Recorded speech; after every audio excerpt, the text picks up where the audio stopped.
எல்லாருக்கும் வணக்கம். இந்த வீடியோ நம்ம என்ன பார்க்க போகிறோம்னா, வாட் இஸ் அஃபிலியேட் மார்க்கெட்டிங். இந்த அஃபிலியேட் மார்க்கெட்டிங்னா என்ன, இந்த அஃபிலியேட் மார்க்கெட்டிங் எதுக்காக பண்ணுறாங்க, இந்த அஃபிலியேட் மார்க்கெட்டிங் எதுக்காக வந்து ஆடியன்ஸில் ரீச் ஆகிறதுக்காக என்னென்ன டாக்டிக்ஸ் யூஸ் பண்ணுறாங்க, டிப்ஸு யூஸ் பண்ணுறாங்க அப்படிங்கிறது நம்ம கோர்ஸில் ஒன் பை ஒன்னாக வந்து நம்ம மெத்தட்ஸ் எல்லாமே டீட்டெயில்டாக சொல்லியிருக்கோம். இப்போ இந்த செஷனில் வந்து நம்ம வாட் இஸ் அஃபிலியேட் மார்க்கெட்டிங் அப்படிங்கிற டாபிக் பார்க்க போகிறோம். இந்த அஃபிலியேட் மார்க்கெட்டிங்கிறது வந்து ஒரு அட்வர்டைஸ்மெண்ட் மாடல். வந்து கம்பெனி வந்து தேர்ட் பார்ட்டி பப்ளிஷருக்கு வந்து லீட்ஸு ஜென்ரேட் பண்ணுறது சொல்லி நமக்கு ஒரு லிங்க் கொடுப்பாங்க. அதுதான் அஃபிலியேட் லிங்க்கு.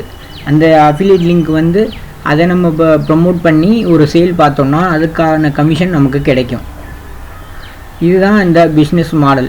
இது வந்து அஃபிலியேட் மார்க்கெட்டிங்கில் வந்து ஒரு தேர்ட் பார்ட்டி கமிஷன்ஸ் வந்து நமக்கு ஒரு பார்ட் ஆஃப் கமிஷன்ஸ் தான் கொடுப்பாங்க. எல்லா ஒரு $100 வந்து நமக்கு ஏர்ன் பண்ணி கொடுத்தோம்னா அதில் வந்து 30%, 70% ஒரு ப்ராடக்ட்டோ பொறுத்தோ இல்லை வந்து சர்வீஸை பொறுத்தோ அது வந்து வேரி ஆகும்.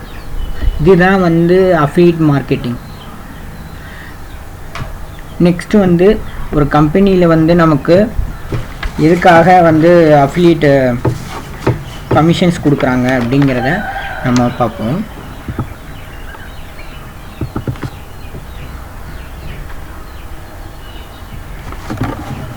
நமக்கு அஃபிலியேட் கமிஷன்ஸ் வந்து மார்க்கெட்டிங், ஒரு கம்பெனியில் வந்து ஒரு ப்ராடக்டை வந்து பப்ளிஷ் பண்ணும்போது அவங்க வந்து set of marketing team work out பண்ணி அவங்களுக்கு வந்து ப்ரொடக்ஷன்ஸு, ஆட்ஸு, ப்ரொமோஷன்ஸு இதெல்லாம் வந்து பண்ணி ஒரு ஆடியன்ஸ்கிட்ட ரீச் கொண்டு போகிறத விட ஒரு அஃபிலியேட் ப்ரோக்ராமருக்கு வந்து கமிஷன்ஸ் கொடுத்து அவங்க வந்து ப்ராடக்டை ஈஸியாக சேல் கொண்டு வர்றது தான் வந்து இந்த அஃபிலியேட் மார்க்கெட்டிங்கோட டாக்டிக்ஸு.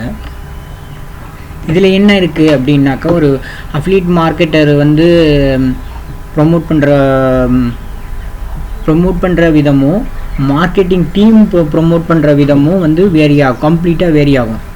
இதில் வந்து அவங்க ஒரு கம்பெனிக்கோட மார்க்கெட்டிங் டீம் வந்து சேல்ஸுக்கு கொண்டு வர வைக்கிறதுக்கு அவங்க நிறையா வந்து ஆட்ஸ், ப்ரொமோஷன்ஸ் எல்லாம் கொடுக்க வேண்டி வரும்.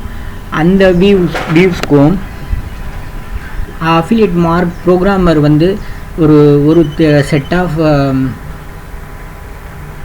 வியூஸ் வந்து அவங்க ரிவ்யூ வந்து கொடுக்கறது, ப்ரொமோஷன்ஸ் பண்ணுறதெல்லாம் வந்து மைண்ட் செட் வந்து டிஃப்ரெண்ட்டாக இருக்கும். ஒரு அஃபிலியேட் ப்ரோக்ராமர் வந்து ஒரு பொருளை எப்படியாவது சேல்ஸு கொண்டுட்டு வரணும், அவங்களுக்கு சேல்ஸ் கமிஷன் கிடைக்கணும், அந்த மாதிரியான டாக்டிக்ஸ் எல்லாம் வந்து அவங்க ஹேண்டில் பண்ணுவாங்க.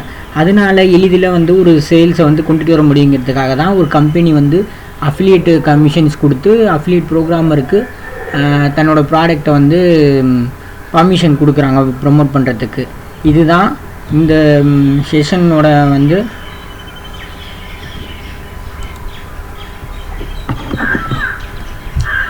நெக்ஸ்ட்டு வந்து நம்ம நெக்ஸ்ட்டு செஷனில் வந்து அடுத்ததை பார்ப்போம்.